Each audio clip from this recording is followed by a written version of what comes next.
নমস্কার, আশা করছি আপনারা সবাই খুব ভালো আছেন। আমার নতুন একটা ভিডিওতে আপনাদের সবাইকে স্বাগত। আজকে দিনটা শনিবার, এখন ওই সন্ধে 6:30 মতো বাজে। আমি অনেক দিনের প্রতীক্ষার পর আজকে বেরিয়েছি। কোথায় যাচ্ছি আপনারা পুরো ভিডিওটা দেখলেই বুঝতে পারবেন। চলুন যাওয়া যাক। আমরা নেপালগঞ্জের রাস্তা দিয়েই যাব। তো নেপালগঞ্জের হাটটা তো সামনেই পড়ে। আপনারা আমাদের কাছাকাছি যারা থাকেন সবাই চিনবেন, এই হাটটা আমাদের জন্য খুবই প্রয়োজনীয়।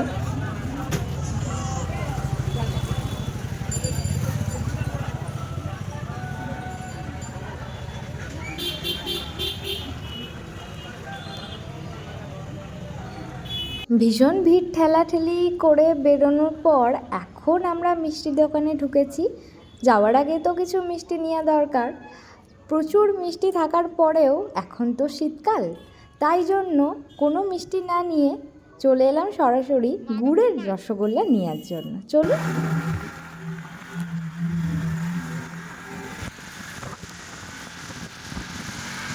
ঠিক নভেম্বরের মাঝামাঝি থেকে ডিসেম্বরের সময়টা খুবই একটা গুরুত্বপূর্ণ এবং ভালোবাসার সময়, জানেন, প্রত্যেকটা ছোট ছোট বাচ্চাদের কাছে এবং তার মায়েদের কাছে। কারণ এই সময় আমি যখন ছোট ছিলাম, এই সময়টাই আমার পুরো ক্লাসের পরীক্ষাটা শেষ হয়ে ফাইনাল পরীক্ষা, মা আমাকে নিয়ে আসতো মামার বাড়ি। আমরা সবাই ভাই বোনেরা মিলে একসাথে দল বেঁধে মামার বাড়ি আসতাম, আর এখানেই আমাদের পুরো ছুটিটা কাটতো।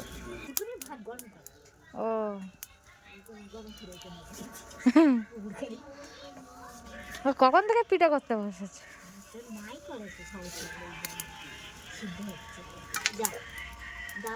হ্যাঁ,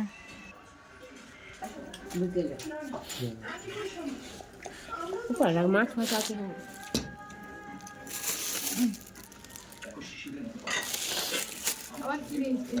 এতক্ষণ দেখার পর আপনারা অবশ্যই বুঝে গেছেন যে আমি কোথায় এসেছি। আমি এসেছি আমার মামার বাড়িতে, আমার মায়ের ছোট মাসির বাড়ি। আমার নিজের মামার বাড়ি তো নেই, নিজের দিদা দাদু তো বেঁচে নেই, তাই আমার ছোট দিদার বাড়ি ছোটোবেলা থেকেই আসা যাওয়া।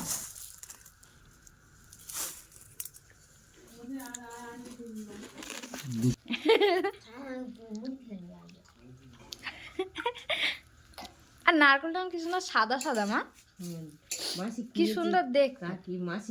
কি সুন্দর করে ছোটবেলাটা কতটা কম সময় না, খুবই তাড়াতাড়ি কেটে যায়। এই মুহূর্তে এসে আমার দুটো ভাইয়ের কথা খুবই মনে পড়ছে। এখন আপাতত ছোট ভাই আছে, মানে এই যে মাসি রান্না করছে, মানে পিঠে বানাচ্ছে, তারই ছেলে। আর আরেকজন যে আরেকটা ভাই যার সাথে আমার খুবই বন্ডিং, ও আমার থেকে 2 বছরের ছোট, সে এখন কাজের সূত্রে রাজ্যের বাইরে। খুবই মনে পড়ে, জানেন, দুজনেই যখন আসতাম ছোটোবেলায়, ভাই তো থাকতোই ছোটো ভাই, কিন্তু আমরা দুজন অনেকটা সময় এখানে কাটাতাম। আজকে ওর কথা খুবই মনে পড়ছে।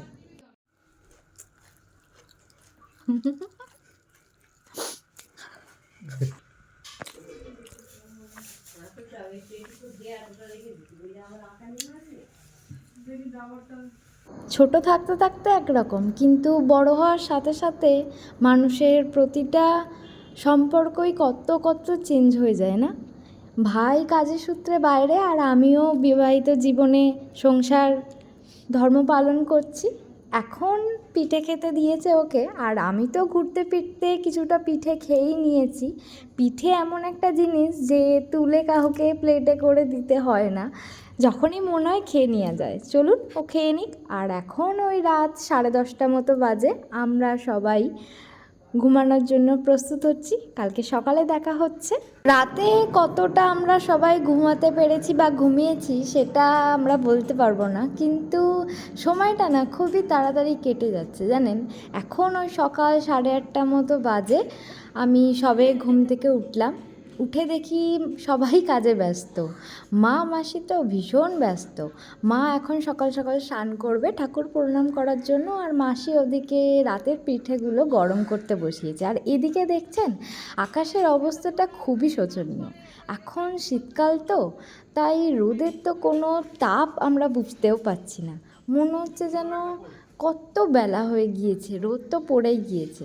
এদিকে আগের দিনের পিঠেগুলো গরম হচ্ছে, আর ওদিকে দাদু বাজারে যাওয়ার জন্য প্রস্তুতি নিচ্ছে। একটা সুন্দর মুহূর্ত, সবাই যে যার মতো ব্যস্ত, কিন্তু যে যার আপনজনকে সাথে পেয়ে সবাই ভীষণ খুশি।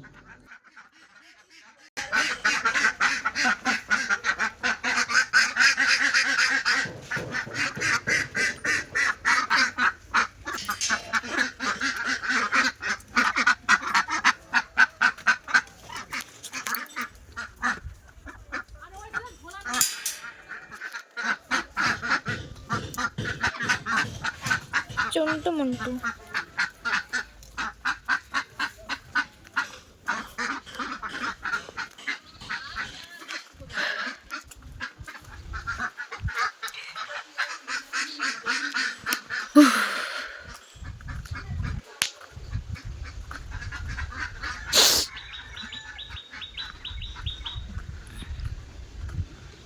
এখনো মাঠের দিকে ভালোই কুয়াশা আর ভীষণ হাওয়া দিচ্ছে। আর এখন ওখানে খেতে কাজ করছে অনেকে, সবাই। দাদু এবার বাজারে বেরোবে, রেডি হচ্ছে, আর আমি আপনাদেরকে চারপাশটা দেখাচ্ছি। ভীষণ একটা সুন্দর মুহূর্ত। এই সকালের আবহাওয়াটা, ঘুম থেকে যদি উঠতে পারি খুবই ভালো লাগে। এই যে দূরে সেই ক্ষেতগুলো দেখা যাচ্ছে, আর তার মধ্যে পাখি, বক, কি সুন্দর লাগছে। তারপর থেকে তো দেখাই যাচ্ছে না, কুয়াশা। চলুন। এগুলো আগের দিন রাতে সদ্য হওয়া পিঠে, আজকে সকালে হয়তো বাসি হয়ে গিয়েছে, কিন্তু এই যে এখন সকাল সকাল গরম হচ্ছে পিঠেগুলো, এর যে কী স্বাদ, এর যে কত অমূল্য, সেটা আমরা গ্রামের মানুষ ছাড়া আর হয়তো কেউ বুঝবো না, জানেন। এখানে আসলে আমার সময়গুলো খুব সুন্দর কাটে, বিশেষ করে সবার সাথে যতক্ষণ না ততক্ষণ দিদার এই যতগুলো পোষ্য আছে সবার সাথে ভীষণ সুন্দর একটা মুহূর্ত। চলুন, দাদু ওদিকে বাজারে বেরিয়ে পড়লো, আর আমি আপনাদের পিছনে যে বড় ক্ষেতটা আছে সেটা আপনাদেরকে দেখিয়ে নিয়ে আসি। এখান থেকে যেতে যেতেই আমি তো চোখের সামনে দেখতে পাচ্ছি যে চারিপাশটা যেন কুয়াশায় ভর্তি, আর হালকা হালকা রোদের ছিলকা, আর এখানে একটু একটু জল। কিছুদিন পরেই হয়তো ধানের ছোট্ট ছোট্ট চারা গাছগুলো বসানো হবে। এখানে ভীষণ একটা সুন্দর মিঠে মিঠে রোদ, আর চারিপাশটা গাছপালায় ভীষণ ভর্তি।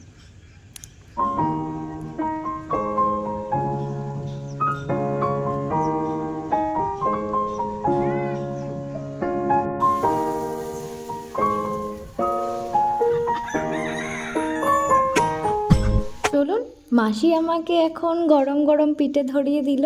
এটাই হয়তো আমাদের সকালের ব্রেকফাস্ট। ভীষণ ভালো লাগে, জানেন, অন্য রকম একটা অনুভূতি। অন্যদিন হয়তো সকালবেলা অন্য কিছু খেয়েই পেটটা ভরে, কিন্তু আজকে আগের দিনের পিঠে খেয়েই পেটটা ভরবে। এটা কি না খেয়ে থাকা যায় বলুন?